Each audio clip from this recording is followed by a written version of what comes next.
This is an iHeart podcast. Guaranteed human.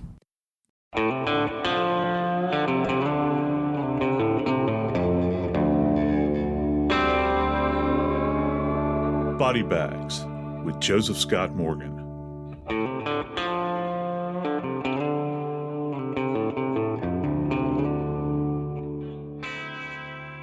For thousands of years, people have grieved when loss occurs. Though we don't see everyone that grieves, though we don't see those individuals who quietly go home to an empty chair, perhaps, there have been those times over history where people would publicly display their grief. And it involved a particular type of clothing that I've always been fascinated by, the idea of sackcloth. And most of the time when you hear the term sackcloth, it's married up with the word ashes. And for some, it's a sign of repentance. For others, it is just out and out grief. The wailing and gnashing of teeth many times. But today, we're going to talk about a type of sackcloth. A type of sackcloth otherwise known as burlap. And we're going to talk about bodies that have been discovered on Long Island in New York, wrapped in burlap. And most importantly, an individual that may very well be responsible for the Gilgo Beach murders. I'm Joseph Scott Morgan, and this is Body Bags.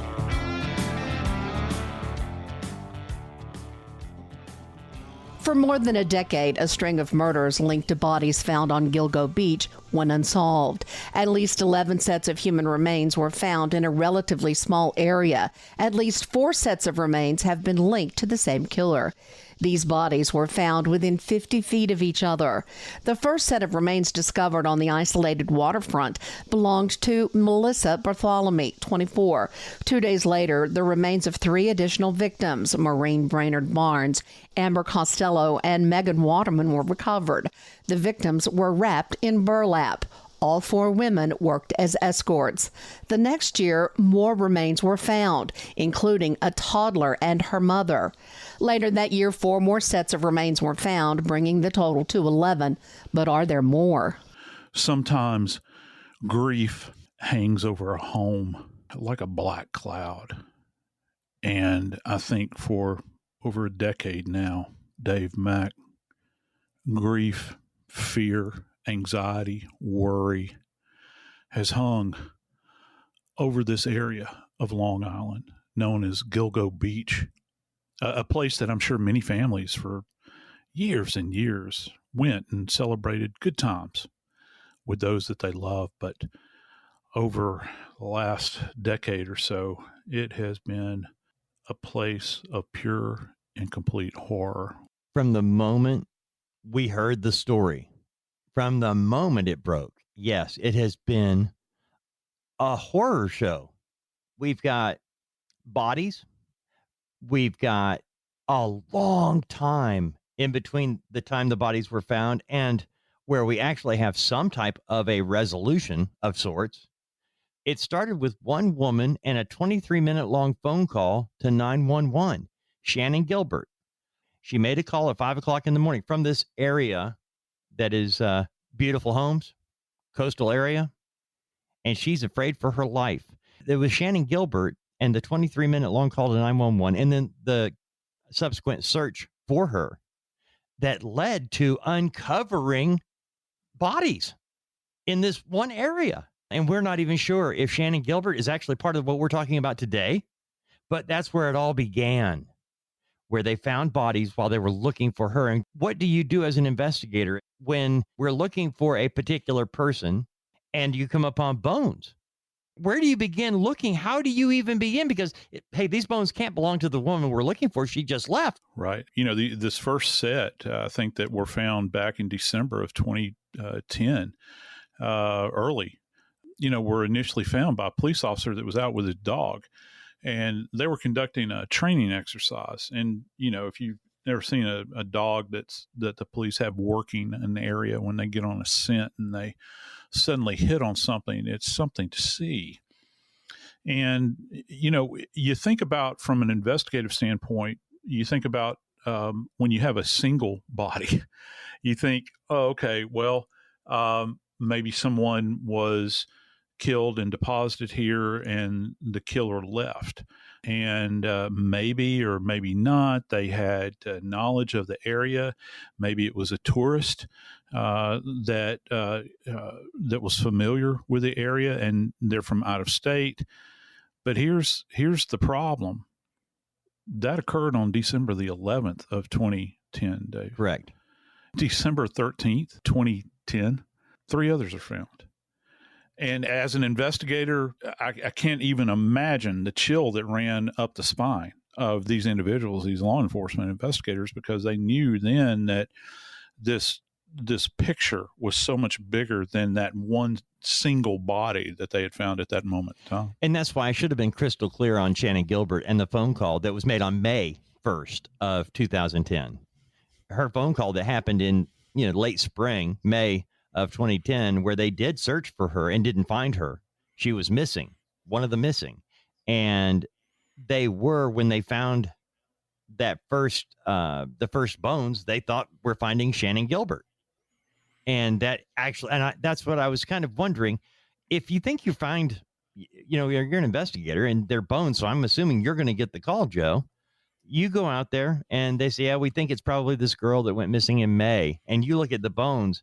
Can you tell how long bones have been in a place and whether they belong to the same person or not? Or if they, in this case, you've got multiple people being found. Right. You can. And I think a lot of this goes to, well, let's look at it from a broader perspective, from what's referred to as geographic profiling, where you have people that work in profiling, they're profiling crimes. You remember, with profiling, people always wonder, what's the difference between profiling and forensic psychology? Well, forensic psychology, most of the time you're dealing with a known. You're assessing someone that is currently incarcerated, for instance. But with profiling, you are trying to conjure up an image or a behavioral pattern relative to an individual that is unknown, that police officers can use in the course of their investigation to try to track the person down. And so one element of that is geographic profiling. And when you're looking at a scene and you've got these bodies that are essentially, within a very short distance of one another, that are deposited in this particular area, suddenly the point on that horizon becomes very sharp and in focus as it applies to the geography.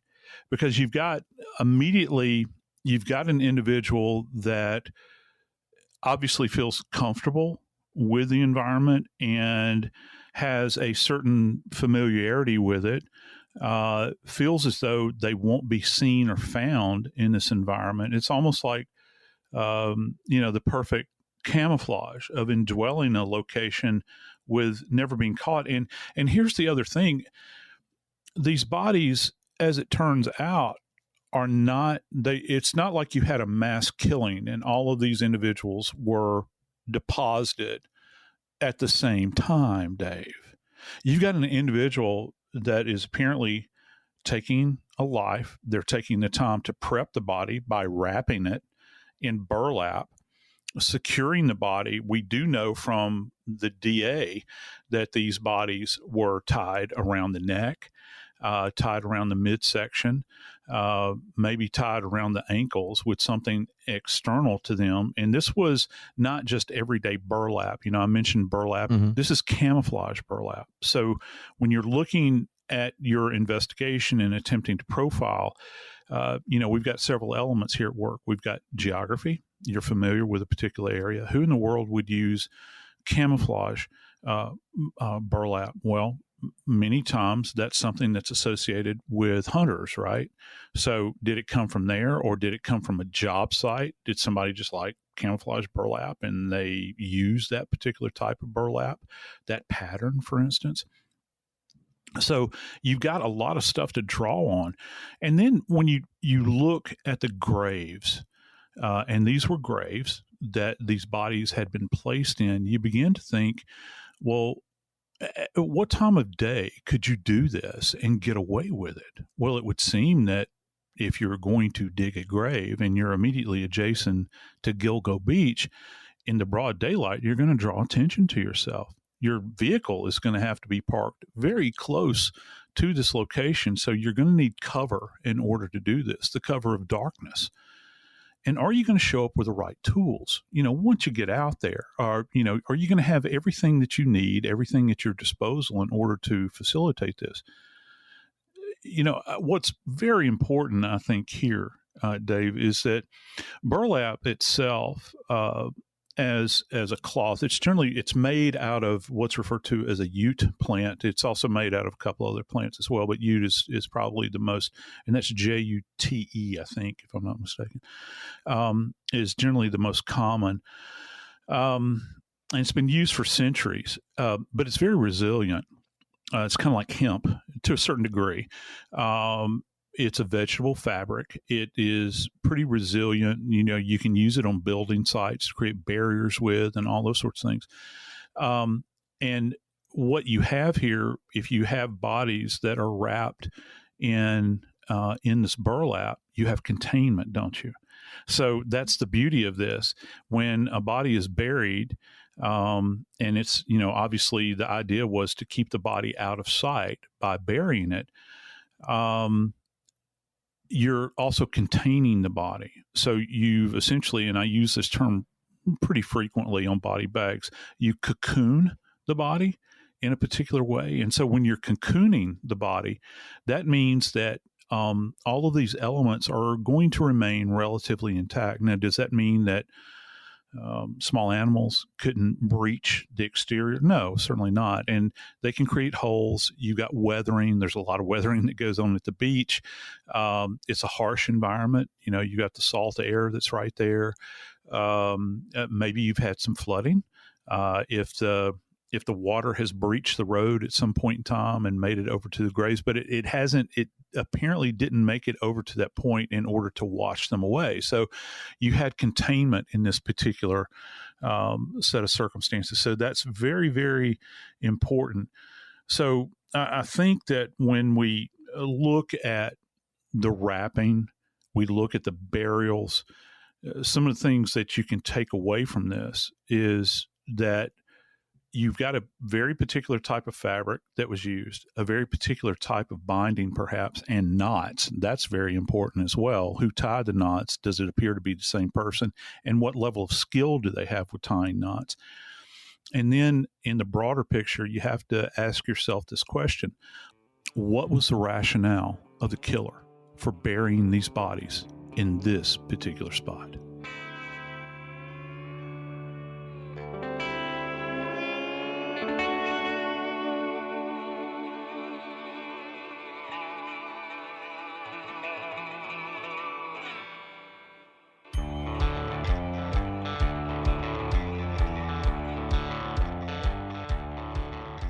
You remember that grief, that mourning. There are families that have been mourning for some time, and one thing I have found out as a death investigator over the years is that families don't necessarily want to know why. Their big question is what? They want to know what happened to my baby. And many times, in particular cases like this can be a rather big ask. And here's the reason why. Because after bodies are found that have been buried for a period of time, they begin to break down, and many times our answers lie there in the soft tissue. It would appear that in these cases, there's very little soft tissue remaining, Dave. When you start looking at bones, as you are in this particular case, and they're from multiple people, and you only know when you found them, you don't know when they were deposited there. How do you start breaking it down, researching? Because they're each individual crimes. They're not all bundled together. They each took place at a different time, but ended up within feet of one another. How do you start when you've got it like this? Yeah, that's a tough thing, isn't it? And one of the big questions that you're asked when you're out on a scene like the ones at Gilgo Beach is these skeletal remains. Remember, I talked about containment with burlap and all these sorts of things. One of the big questions that is asked is, even though I've got a singular standalone grave, and even though it would appear that they have been wrapped in burlap singularly, you still have to ask this question with skeletal remains: do I have commingled remains, Dave? So, is there the off chance that you could have had two people that were initially in a wrapping, and now through the process of decomposition, the soft tissue is gone. So there's nothing really holding the skeletal remains in place. And as the earth moves, and it does move, this is something that's referred to as turbation, where the soil will actually shift over a period of time, and it's a very slow process, and things can move about as a result of this. If you have two bodies in a hole, then those remains become commingled. And so you might wind up with, I don't know, you think that you've got all of the elements of a hand, which, it's got very tiny bones, but suddenly now you're finding you've got two right hands, or you've got two left hands. And this has happened in the past. So they would have to have been very, very careful on each one of these grave sites that they're dealing with to make sure that what their eyes are telling them, what their mind is telling them at that moment in time, they have to go back and confirm that is the case, because you don't want to leave that defect in the ground without searching it from stem to stern. So it would not have simply have been a team from the local police department or even merely state police. You would have had to have called in a forensic anthropologist out there. And I would imagine, Dave, that when the flag went up on this and they knew that they were dealing with not just one, not just two, but you had multiple burials that were out there, they reached out to a forensic anthropologist who, when they arrive at the scene, they're going to, in a way, just from a physical evidence standpoint, when you're talking about recovery of skeletal remains, they're going to take charge of things, because there is a very specific way in which you have to go about this. Because I'm guessing, isn't it going to look like an archecological dig? Yeah. Everywhere you step, absolutely. You've got bodies everywhere. Yeah. You don't know if you've even got a spot to step over here, because you found a burlap bag over here that had body parts. There's another one. What about animals, Joe? And what about the water table coming up? You're on an island. Right. Is that going to scatter even more? Yeah, it could. And that's what I was wondering, here in this, it's not an aquatic environment, but you're immediately adjacent, let's face it, to one of the largest bodies of water on the earth in the Atlantic Ocean. And you're talking about feet. It can be measured in feet, the distance from these graves to the shore. Okay. So that's certainly something to be taken into consideration.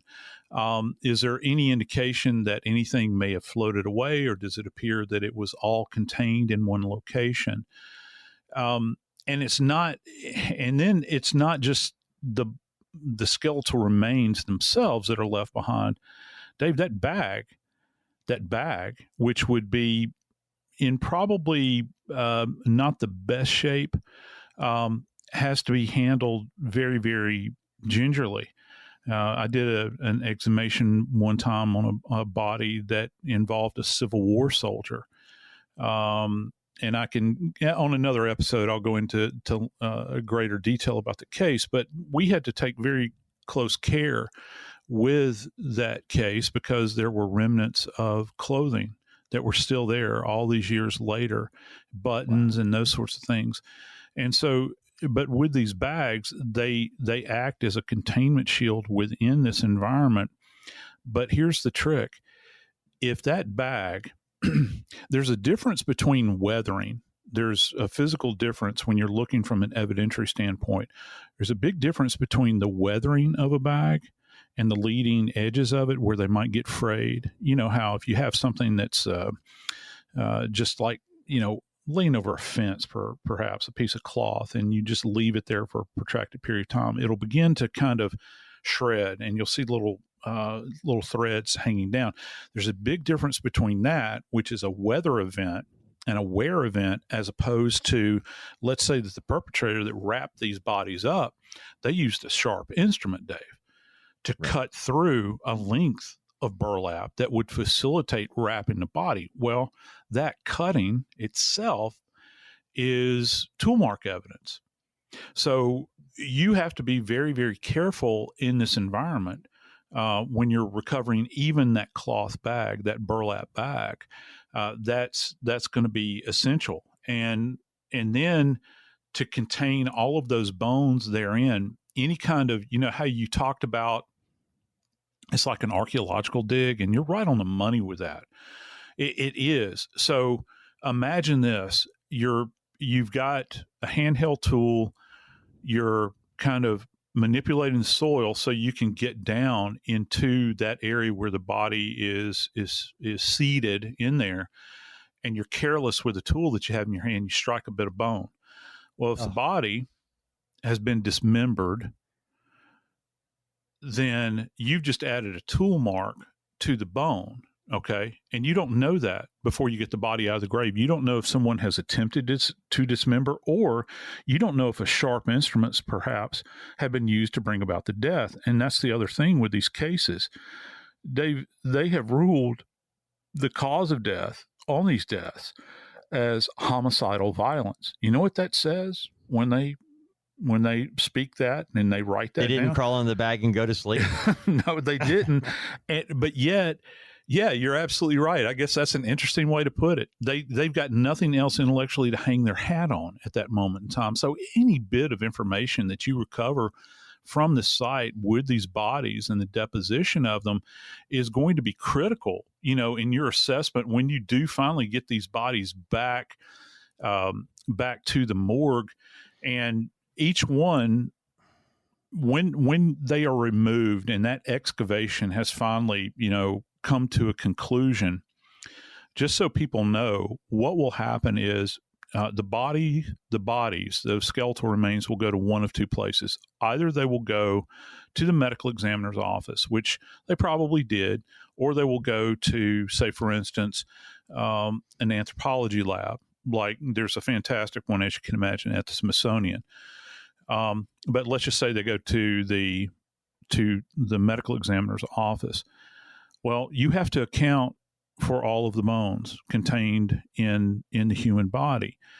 And once you go through your count and your anatomical assessment of these bones, what we normally do is take the autopsy table that we normally do the exams on, and we lay them out on that surface in their anatomical orientation, so that we can appreciate all of them, and also do a final count on the body. So you can actually see the skeletonized body. You can actually see it as the person it was. Right. And when we think about that, the body has 206 bones. Okay. So it's quite the undertaking. That's why it's so important when you're at the scene that you take such great care, because every bone could come into play. I'll give you an example. Let's say that you've got an individual that has been stabbed, but you no longer have hemorrhage because there's no soft tissue to appreciate. The only thing you're left with, let's just say they were stabbed in the chest. All right. Then the edge of that blade is going to go through or pass over a rib cage, perhaps, or one of the elements of the ribs, and it might notch it out.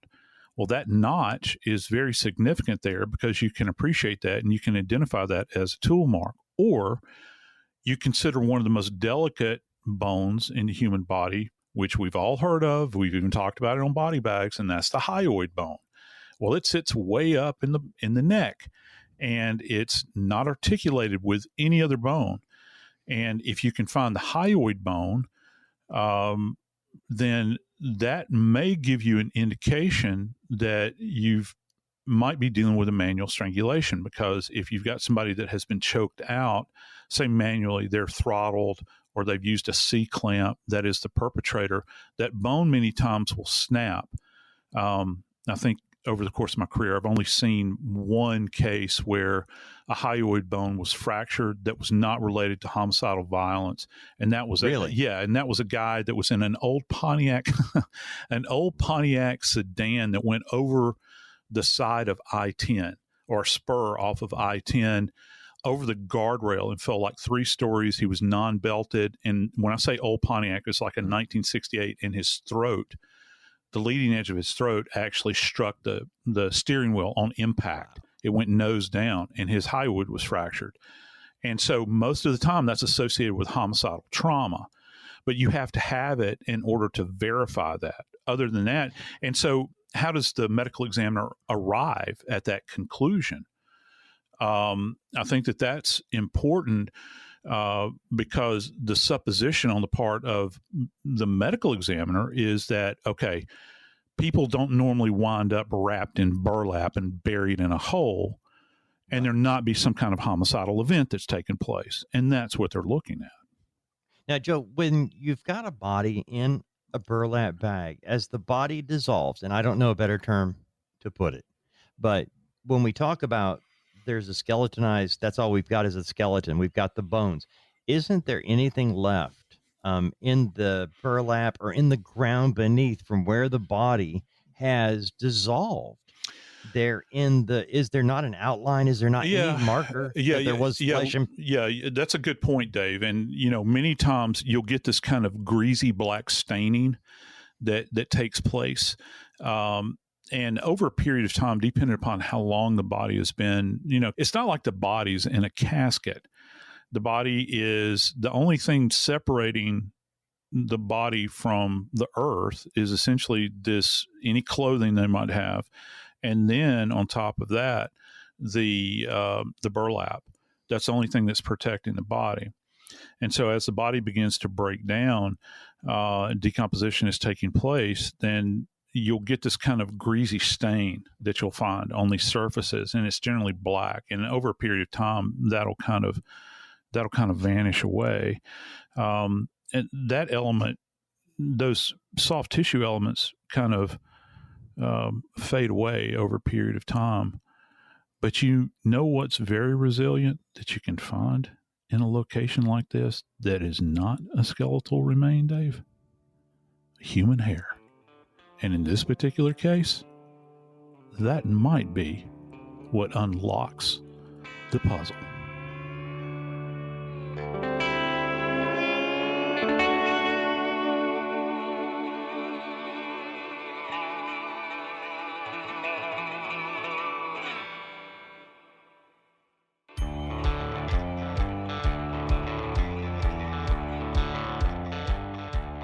I woke up the morning of July 14th, just having my coffee with my wife, as I normally do, and just hanging out and chatting. And then all of a sudden, my news feed lit up with the news of an arrest in the Gilgo Four case. And I've known people that have been involved with this case, certainly in the media. I've talked to them for years now and seen them at CrimeCon.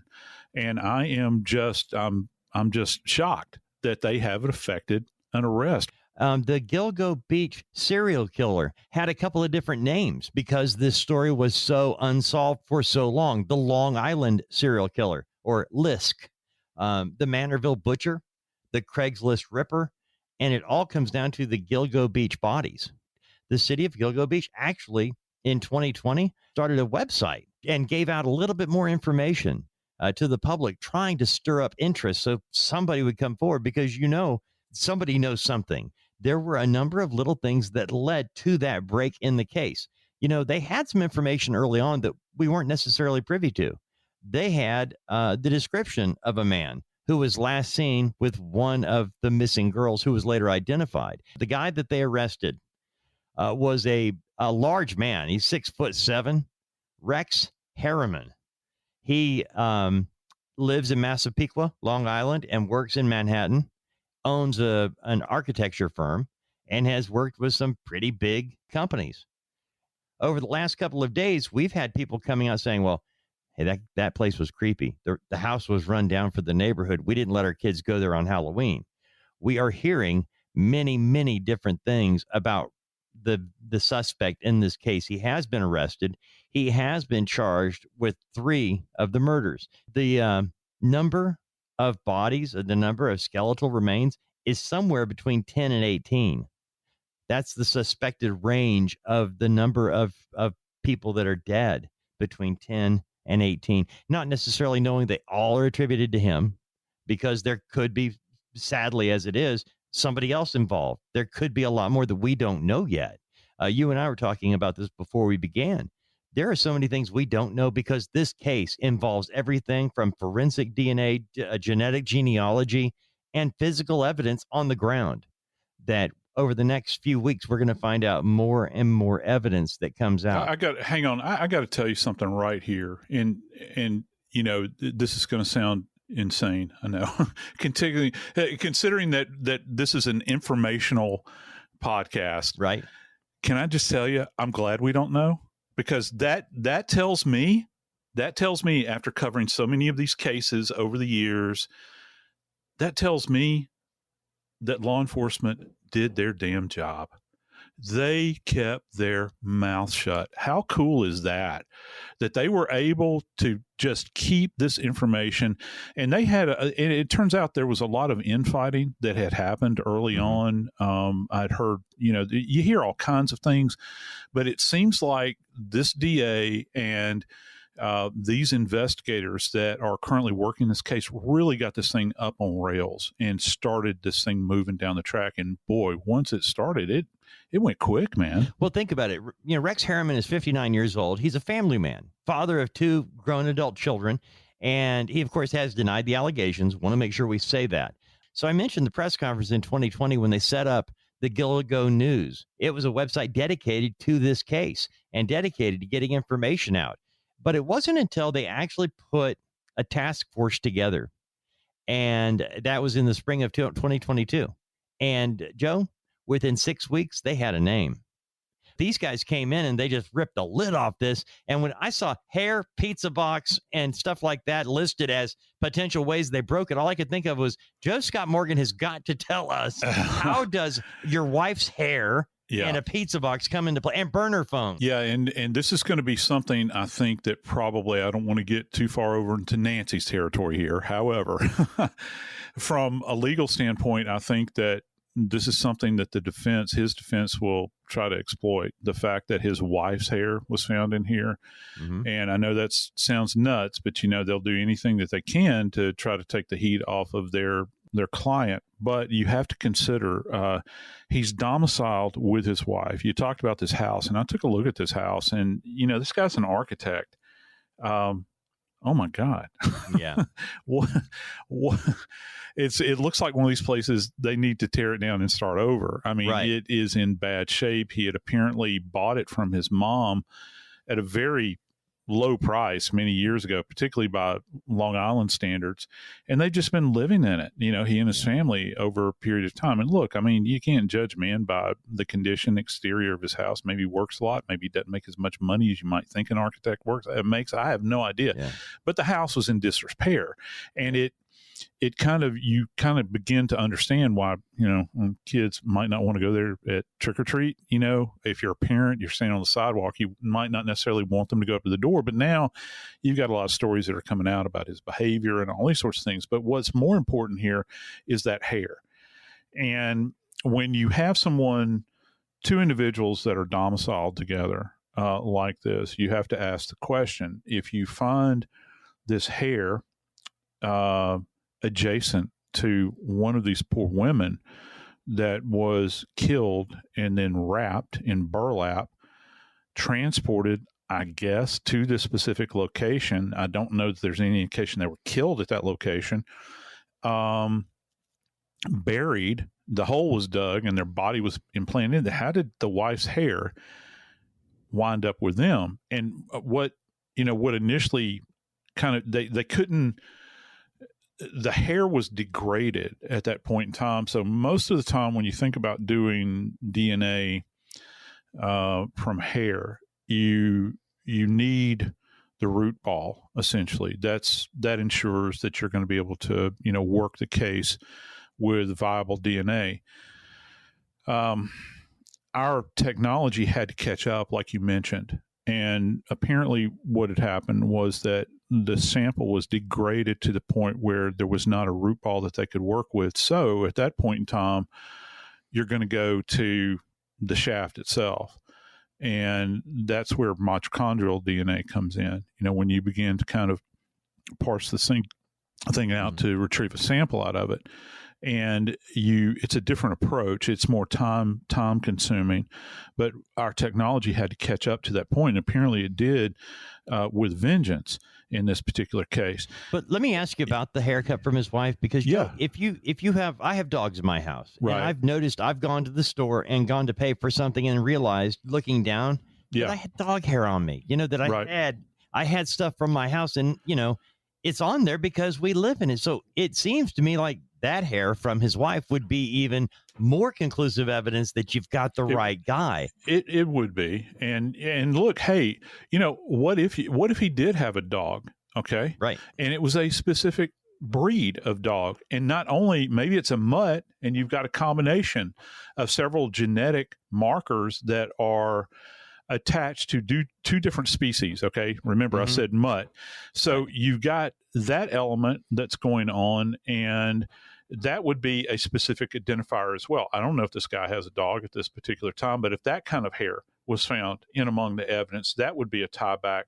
But, you have to, the defense in this particular case would have a hard time explaining away how this woman would have, in fact, had her hair with a body of a victim that they believe is associated with a serial killer. But what's really cool about this is that apparently they found the accused hair, inside of the bag as well. At some point in time, they were able to recover one of his hairs, and this thing is viable. But it would appear that the DNA profile that was, probably put together on him, they didn't get a hit in CODIS, which is the data bank that the FBI uses. When you begin to think about, say, for instance, registered sex offenders, people that have committed these horrific crimes, and they have to submit a sample.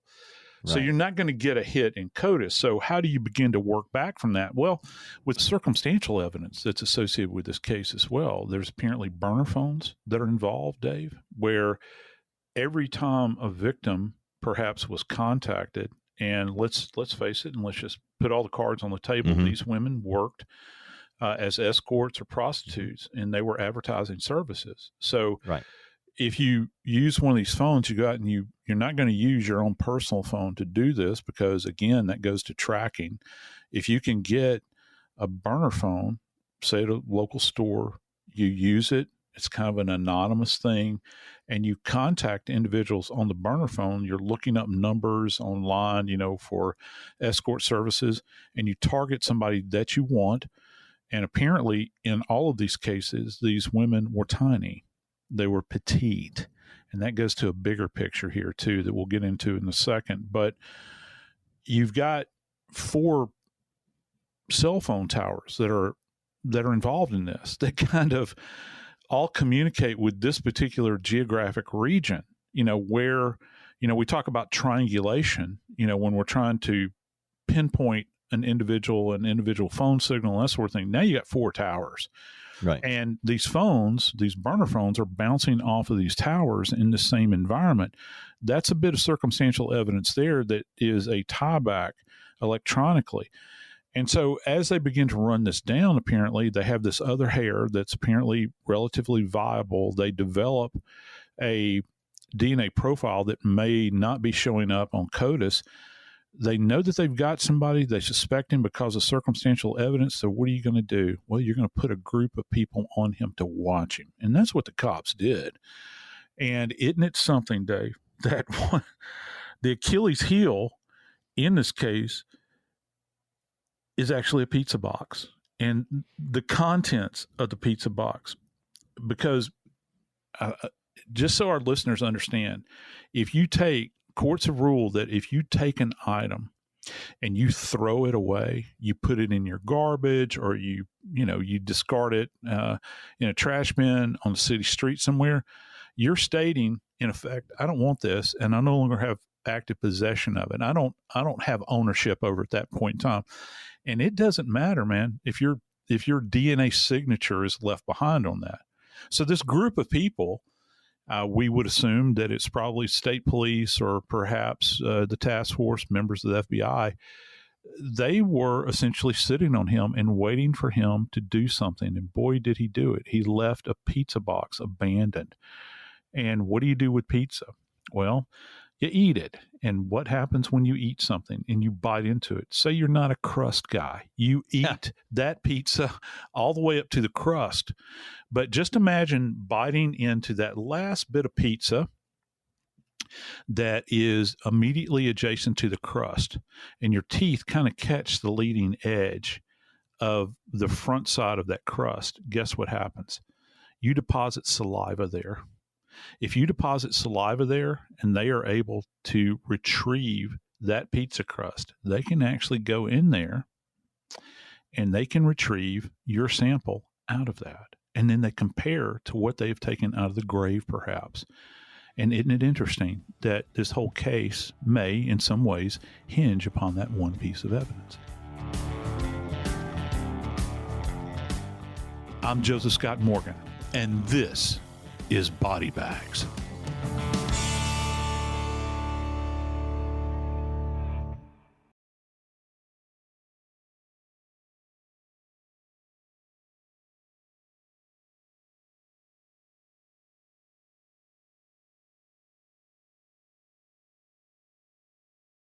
This is an iHeart podcast.